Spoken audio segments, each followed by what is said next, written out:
Hey everybody! Hope you guys are having a nice week and that everything has gone well so far.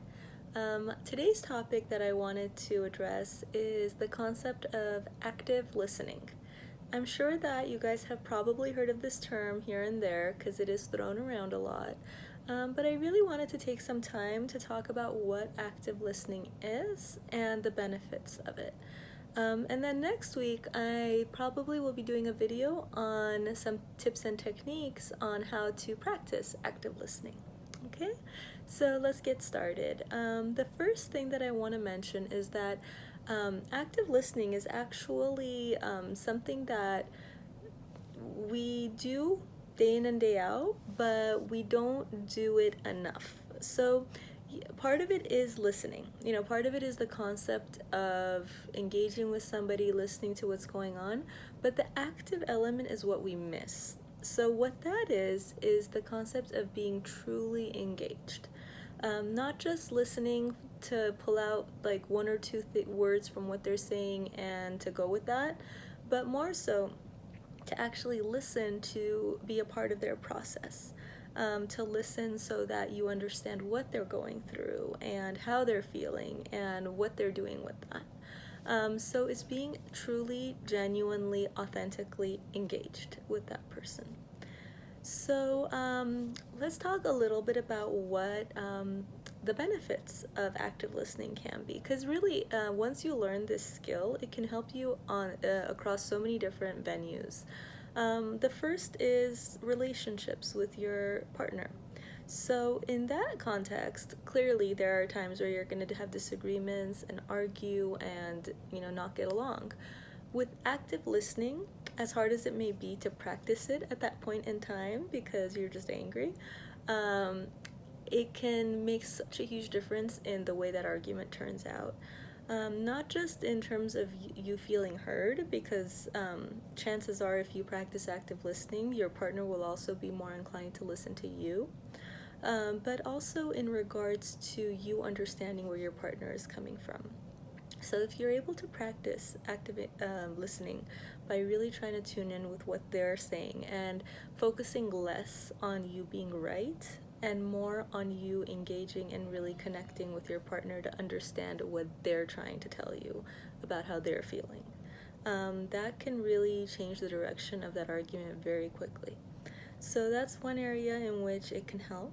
The second is in interpersonal relationships with friends and stuff, and it's similar to the partner relationship, but a lot of the time our friendships are based not just on let's have a good time together, but on understanding one another, validating one another, helping each other through the hard times, and that's what active listening does.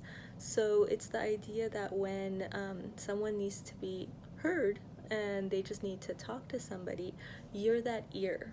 You're that non-judgmental ear that's listening and trying to let them not only know that you're listening, but also kind of reflecting to them what they're telling you so they can hear themselves in a sense, if that makes sense. I'll get more into that next time as I'm talking about the techniques of how to actively listen. And last but not least, it can also help in the context of work, because whether you're the employer or the employee, either way, it's important to know how to listen to someone and to show the other person that they're being listened to.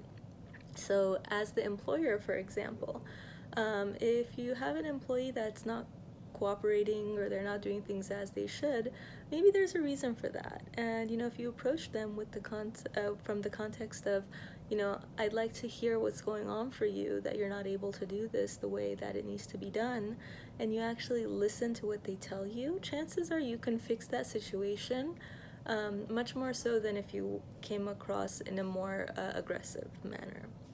And as an employee, same goes with the employer relationship, because if you listen to your employer and let them know, I hear that you're trying to tell me that I need to do this, and this, and I definitely want to do those things, but here's what's getting in the way, they're more likely to know where you're coming from in that moment and to help you fix that issue. Okay, so those are just some examples. There's so many more. Parenting is a huge one. You know, if you can actively listen to your children, that doesn't mean you're listening to them and giving them what they want. It just means you're listening and you're seeing what it is that they're feeling and why they're frustrated. And then you're reflecting that to them and you're telling them, you know, I understand you're frustrated right now. You wanted this, but we can't do that, and that makes you angry, and it's not a fun emotion to feel that way. What else can we do, kind of a thing. So, and then you go from there. But again, you can't get to that place until you actually listen to what they're feeling and why. So these are all elements of active listening. So I hope through this video you understand the value of active listening. Next week we'll talk about techniques so that you guys can actually practice this in your life with everyone, with strangers, friends, partners, children, employers, whatever it may be.